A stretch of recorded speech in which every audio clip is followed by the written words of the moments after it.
council meeting of the village of Armada will now come to order. Will everyone rise for a pledge of allegiance to the flag, please? I pledge allegiance to the flag of the United States of America and to the republic for which it stands, one nation, under God, indivisible, with liberty and justice for all. Thank you. Do I have to start call roll, please? Shaw. Here. Clark. Here. Conan. Here. Wolock. Here. Ballard. Here. Sleds. Here. Pelkey. Here. Next is approval of the agenda. What is the council's wishes, please? Mr. President, I'd like to pull the treasurer's report and hold it until the 10/14/2020 meeting. I'd like to pull the minutes. There we go. Do that under consent. Okay. Okay. All kinds of saved. All right.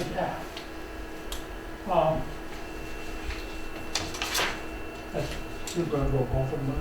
No, we'll do the minutes under the approval of the consent. This is just to pull the treasurer's report. Okay, any further discussion?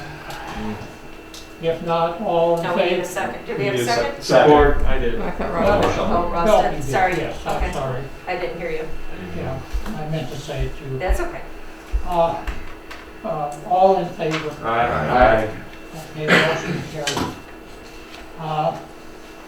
At this time, we have no citizens in the audience, let the record show. And so we will move on. And tonight there is no presentations. And next is the administrative reports. You have F&B report in your packet. Treasurer's report will be coming. And then the code enforcement report is there. And the liaison, any reports? Just a couple things, Mr. President. Most of my information's in the packet. If you have any questions, please let me know. I think I can safely say for Lyle and Steve, at the next meeting, we're going to bring forward recommendations to move forward with replacement for the DPW supervisor when he retires. So we want to get that to council for council's consideration. That'll be at the next meeting. Good, it's closing in on us, so the faster we move, the better, gentlemen. Yeah. Thank you. About 6 months. Thank you, Mr. President. You're welcome. The next is a general business, the consent agenda.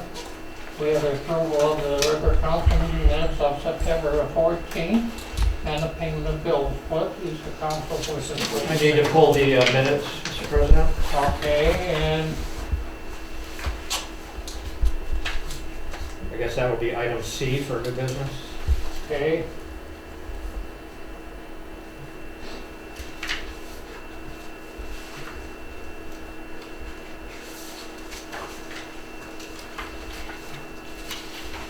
Is there any other discussion? That being said, Mr. President, I will move the consent agenda be accepted as amended. Support. Been moved and supported. Any further discussion? Who was the support? Shaw. Okay. Okay, so you- No, it's okay. I just can't. Everybody's mouths are muffled, so I can't understand who's saying Right. it. Everybody sounds Okay. alike. All in favor? Aye. Good, motion carried.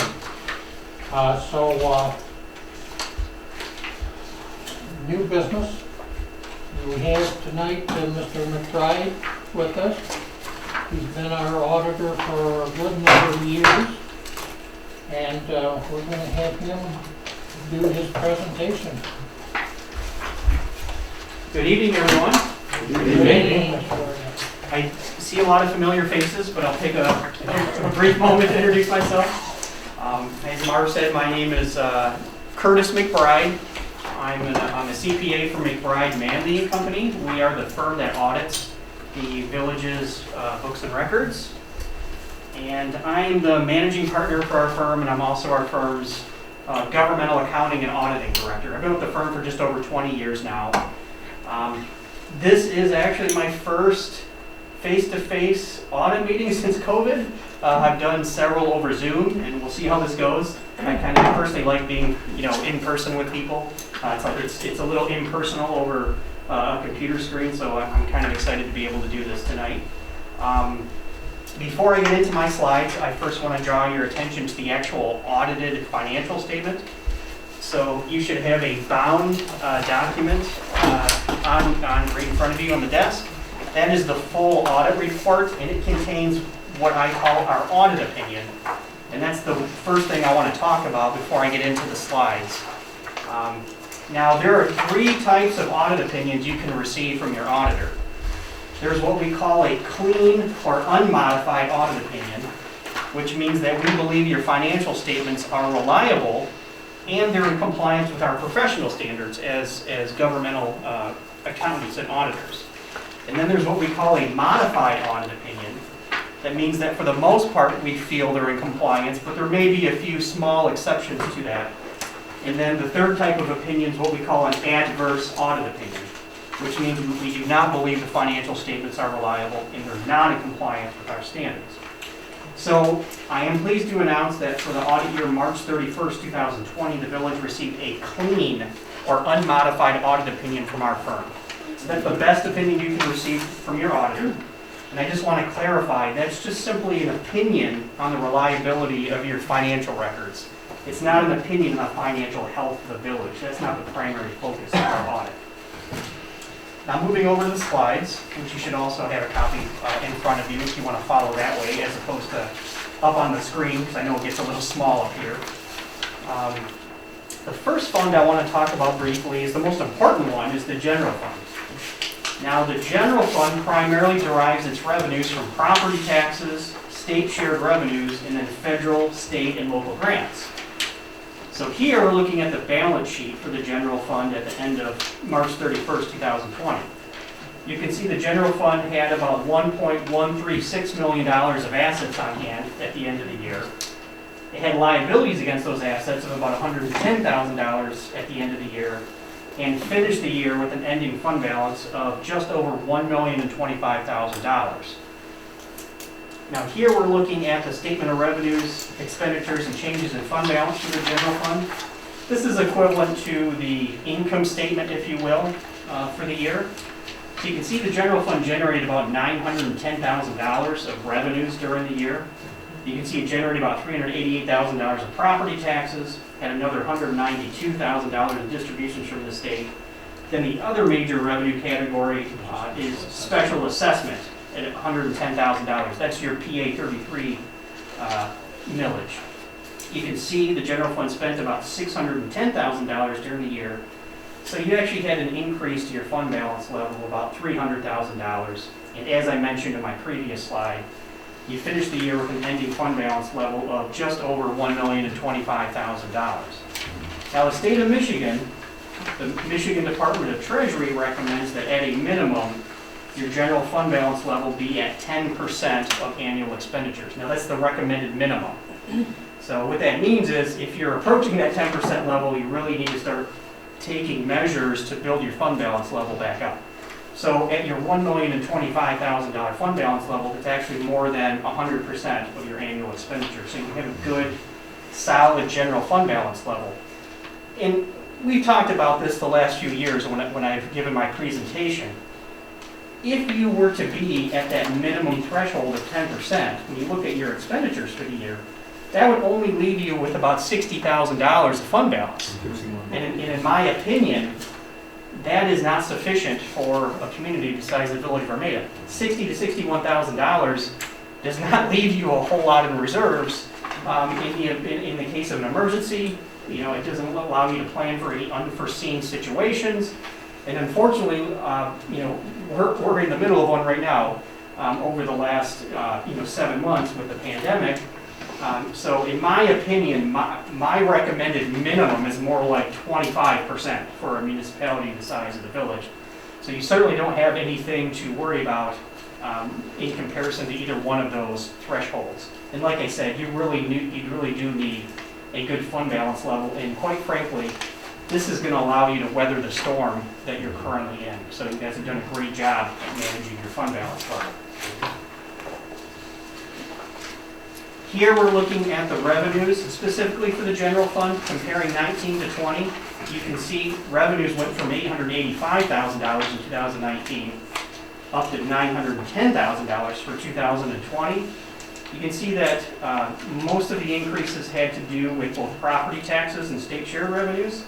So property taxes went from $368,000 up to $388,000 in 2020. And I just want to clarify, that's not because the village increased its property taxes in the year. It's just simply because the taxable values within the village have increased during the year. So that explains that increase. And then you can see state revenue sharing went from $179,000 to $192,000. And I think you were mentioning there are other things that could explain the increase. Built into the taxable value, if you had an uncapping under Proposal A because properties have sold, that would also increase property taxes. So you can see total revenues went from $885,000 up to $910,000 in 2020. Here we're looking at expenditures, again comparing the 2 years. I apologize, it's very small up here, but please follow along on your handout. You can see total expenditures for 2019 were about $704,000, and they actually went down to $610,000 in 2020. And you can see a couple of the reasons why would be a decrease in your wages, benefits, and payroll taxes. Those went from $472,000 in 2019 down to $401,000 in 2020. In talking with Joe, the reasoning is really the department heads across the board did a really good job at managing time in payroll costs in 2020, specifically the DPW and the police department, and that explains that decrease in expenditures. And then you can see in 2019, you spent $45,000 for what we call capital outlay. You didn't have any of that for 2020. So if you recall, in 2019, you paid for a wood chipper in the DPW department, and you also had some roof repairs in 2019. So, But we transferred 47 at the DDA or something. that's correct. In 2020, you did have a $47,000 transfer from the general fund to the DDA fund to assist with the bond over there. That's correct.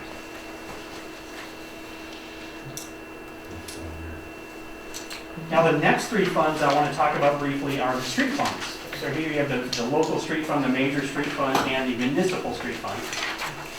Now these funds are quite a bit different than the general fund in that their fund balance levels are restricted for the maintenance and construction of streets. Now major local streets, they generate their revenues from distributions from the state of Michigan under Public Act 51. And then the municipal street fund generates its revenues from property taxes. So the village has a tax millage for streets, and those go into the municipal street fund. So here, looking at the balance sheet, you can see the local street fund had about $94,000 of assets on hand at the end of the year, had about $3,000 of liabilities against those assets to finish the year with an ending fund balance level of about $91,000. And that ends up being more than more than 100% of annual expenditures in that fund. You can see the major street fund had total assets on hand of about $83,000, had about $46,000 of liabilities against those assets to finish the year with an ending fund balance level of about $37,000. I'll talk about the fund balance levels in a little bit more detail in the next slide, but in the municipal street fund, you had about $486,000 of assets on hand, had about $10,000 of liabilities against those assets, and finished the year with a fund balance level of about $476,000. And looking at the income statement for these three funds, you can see the local street fund generated about $49,000 during the year. It spent about $65,000 during the year, so it actually used up about $15,000 of its fund balance. But as I mentioned in my previous slide, with an ending fund balance of $91,000, that's healthy, because you can see that's actually more than 100% of the annual expenditures in that fund. And really the threshold or the recommendation for these three funds is similar to the general. The recommended minimum would be 10% of annual expenditures. And the thing to note about these funds is that it's common for their fund balance levels to fluctuate drastically from year to year depending on what types of construction projects you have going on. In years where you don't have any projects, you're going to be building that fund balance up. In years where you have significant projects, you're going to be using a significant part of that fund balance level. Great example of that's in the major street fund. you can see you generated about $162,000 during the year, but you spent about $309,000. So you used up $147,000 of your fund balance in the major street fund, but that was intentional. You had a project plan. So during the audit year, you spent about $248,000 on the West Main Street project. So that was in the 2020 audit year. And you finished the year with an ending fund balance of about $37,000.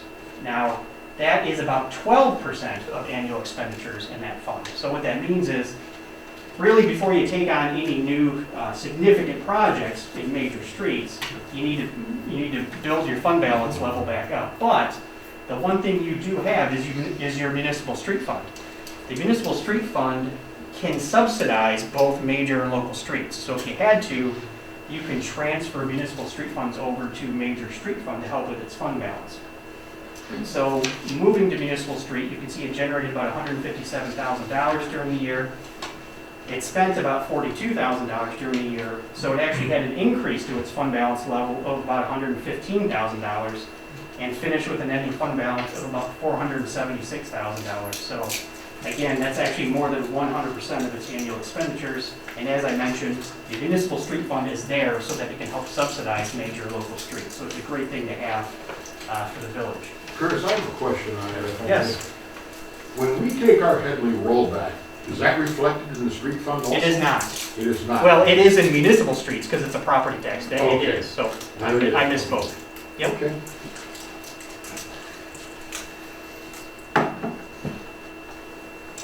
In fact, it's great that you mentioned that because now we're going to talk about property taxes. It's a great segue. The next two slides, we're going to talk about trend analysis. Here we're looking at property taxes going back to 2015. You can see in 2015 the village generated about $460,000 of property tax revenues. That number's come up to about $543,000 in 2020. So that's a positive trend. So you can see you've had about an $83,000 increase in property taxes from 2015 to 2020. However, the interesting thing about this slide is if I took this back further and went all the way back to 2008, which was actually the peak year for property taxes, the village actually generated about $612,000 of property taxes back in 2008. So even though you see a positive trend here, for 2020, you still had about $68,000 less in property taxes to work with than you did in 2008. And that's primarily due to two things. Lyle mentioned one of them. If you remember back in, obviously everyone does because they unfortunately lived through it, the financial crisis we had back in 2009 and 2010. Well, what happened is property values decreased sharply in a very short period of time. So obviously taxable values and property taxes followed suit. So due to the constitutional limitations on our property taxes, such as Proposal A, which actually limits the growth in an individual property in the village, and then the Headley Amendment, which gets you on the back end, which actually limits the growth for the village as a whole. So when properties decline, property values decline by 25-30% in 1 year, and due to those limitations, the property values are only increasing by roughly 2 or 3% every year. It's going to take 15-20 years to climb out of that hole, and that's what you're experiencing right now with your property tax revenues. Now the next trend analysis I want to look at is the historical fund balance trend for the general fund. Again, going back to 2015, you can see your fund balance level was about $402,000 at the end of 15. It dropped down to about $314,000 in 2017. And I don't want to say you had an unhealthy fund balance level at the end of 2017, but you were definitely seeing a very negative trend in your fund balance level, so you guys had to take some measures to reverse that trend, and you did. You can see it went up to $545,000 for 18, $726,000 for 19, and it finished at the end of 2020 with roughly $1,026,000 of ending fund balance. The last two funds I want to talk about briefly, just in my last slide here. are the water and sewer funds. Now these funds are quite a bit different than the street funds and the general fund in that these are what we call proprietary or enterprise funds. We call them enterprise funds because they're accounted for similar to that of a for-profit private business. And that's because theoretically these funds are supposed to be self-sustaining. In other words, the village charges the village residents for use of the water and sewer systems, which the village actually owns. So here we're looking at the statement of net position to get to the fund balance level. You can see the sewer fund finished the year with about $2,978,000 of total assets at the end of the year. But you can see the majority of those are in a category called fixed assets. So fixed assets would be like the sewer plant itself and all the major equipment associated with the plant. In other words, those are not assets that are cash, and they're not assets that can be easily converted into cash to pay expenses. And then you can see you had liabilities against those assets of about $97,000 to finish the year with an ending net position of about $2.88 million. Now the portion of the net position you want to focus on is the unrestricted portion, which you can see is the second line from the bottom on the handout. That's basically your net position that's not tied up in those fixed assets. That's your liquid net position or your fund balance, if you will. And that ended the year at about $301,000. Now, that ended the year at about 58% of annual expenses, which is good. It's not excessive, and it's certainly nowhere approaching my recommended minimum of 20 to 25%. So you're still okay there. In your water fund, you can see you had total assets of about $4,079,000. You had liabilities against those assets of about $948,000. You can see the majority of those liabilities were in a bond. As you can see at the end of 2020, the water fund had a bond of about $909,000 outstanding, and that matures in 2024. So the good news is you're only a few years out from having that debt removed from the water balance sheet. And then you can see the ending net position for the water fund was about $3,131,000. But again, focusing on that unrestricted portion, which is equivalent to fund balance, it finished the year at $677,000 of unrestricted net position, which actually ends up being more than 100% of annual expenses in that fund. So the good news is the general fund has a healthy fund balance. Street funds have a healthy fund balance. Your major street fund is at 12%, but you had an intended use of that fund balance. And you have your municipal street fund available to help subsidize the major street fund. And your water and sewer funds also have healthy unrestricted net positions or fund balance levels, if you will. And I just want to briefly talk about the audit for a moment, outside of the numbers. Our audit was delayed this year by roughly a month, and it was certainly not because of the village. We were in the middle of a pandemic. There was still a lot of uncertainty at the time that we normally come in. So for safety purposes, we did delay it to make sure we could get a proper audit in here. And we could bring, we tried to be very careful with how many people we brought in here, but we wanted to make sure we did a great job and did everything we were supposed to do. But I do have to commend Joe, Michelle, Becky, everyone that assisted us throughout the audit. All the information was available. Didn't really see much of a difference when we were actually here getting into the information. And that says a lot because I know that procedures, specifically accounting procedures, were probably affected during the pandemic, and in our opinion, the internal controls still remain strong within the village. So again, I think they deserve a lot of credit for that and did a tremendous job throughout that process. Thank you. Thank you. Thanks. Thank you, Curtis. You're welcome. Another good job, another good year. Always. Always a pleasure to hear and see your reports. I think Steele was seen him for a good number of years, and it was really a good pleasure to work with your company. Always. Appreciate that. At this time, does the council want to go with accepting or whatever with this audit we have presented Mr. to us? President, I'd recommend that the council accept the audit report from Mr. McBride. Can your motion be to accept the audit for fiscal year ending March 31st, Yeah, 2020 and place it on file? That's exactly what I wanted to say. Thank you very much. All right. Good. Support. And support, Mr. Shaw. Been moved and supported. Any further discussion? If not, all in favor? Aye. Good, motion carried. And thanks again, Mr. McBride. Thank you. Thank everyone for your time. Thank Oh, thanks, Curtis. Curtis, excuse me, I have dealings with some other government agencies through taxes and things.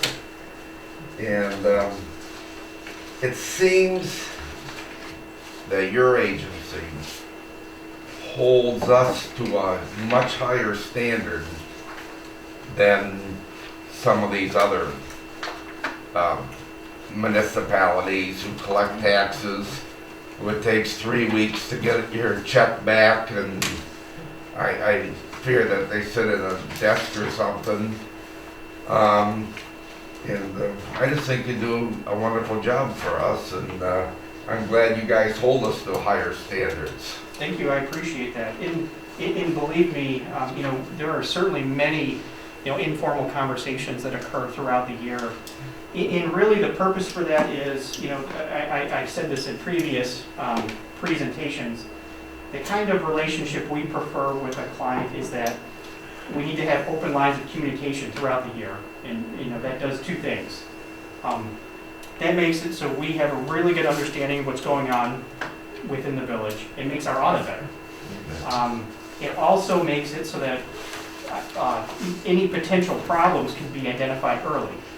I know that both Joe and Becky and Michelle have both felt comfortable reaching out to us throughout the year. So we're in constant communication with the village throughout the year. And what that really does is it heads off any major potential problems. Because for us, and I'm sure you guys would agree, there would be nothing worse than if we never talked throughout the year. We came in after the year was over to perform our audit, and we were catching problems that occurred months ago. That's not good for anyone. So I think that's a big part of it, and I think culture is a big part of it. You said, holding people to a high standard, holding people accountable, and I always tell people, you want to make a big deal about small things. You want to sweat the small stuff, and if you do that, you're not going to run into, theoretically, let's hope not, you're not going to run into major issues throughout the process. So I'm a firm believer in that.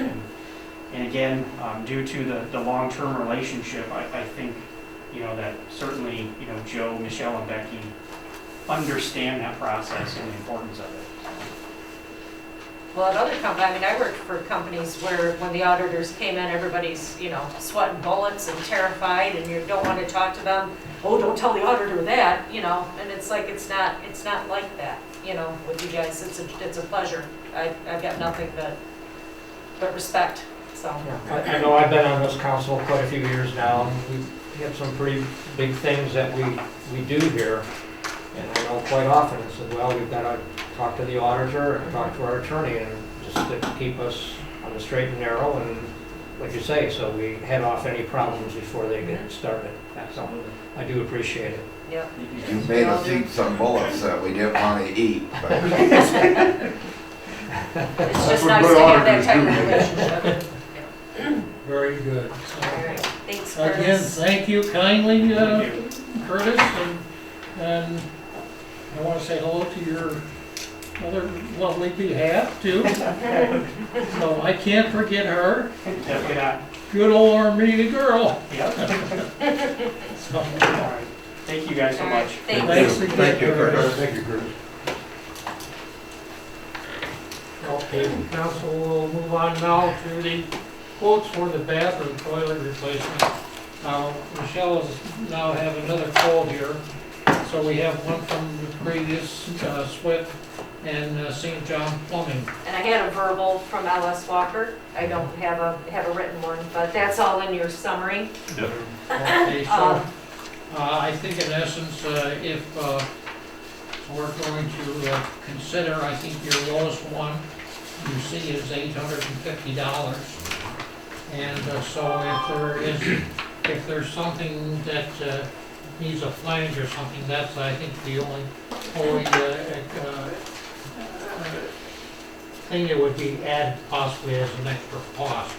So we have a motion here, so what is council's wishes, please? Mr. President, I'll resolve to accept the quote from St. John Plumbing LLC in the not to exceed amount of $850 for the installation of 2 toilets, but the flanges could be extra cost, which can be approved by the village clerk. Support. Moved and supported. Any further discussion? If not, let's call the roll, please. Ballard? Yes. Clark? Yes. Shaw? Yes. Pelkey? Yes. Sledds? Yes. Conan? Yes. Wallach? Yes. Motion carried. Thank you.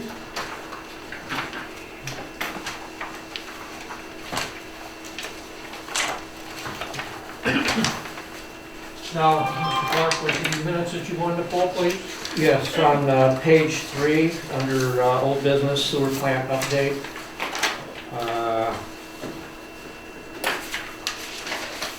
Halfway through the first sentence, it says the treatment plant has not broken ground, but then it says, yet cement has been poured, so if we could take off the not.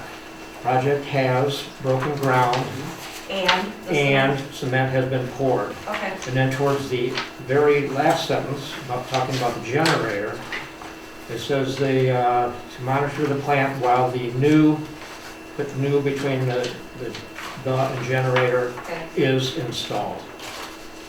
okay. Thank you. Okay, what are your wishes as to the minutes, please? That being corrected, Mr. President, I'll move the minutes be accepted as amended. Support. By Clark. Any further discussion? If not, all in favor? Aye. Motion carried. At this time, it's old business.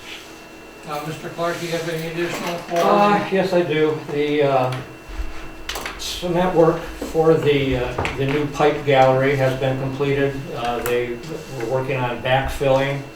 They pulled out their pumps where they were taking the water out of the ground there. That's all been taken out. They have dug out for the new pad for the brand new generator. There are some communication gaps. I talked to Matt, our guy who runs the plant down there, and he gets told one thing and then finds out something else is happening. So we've got to get a little better communications. I know I mentioned that when the new generator comes online, well, as they're working on it, we're going to have some extra manpower down there because we're going to have to use the old generator.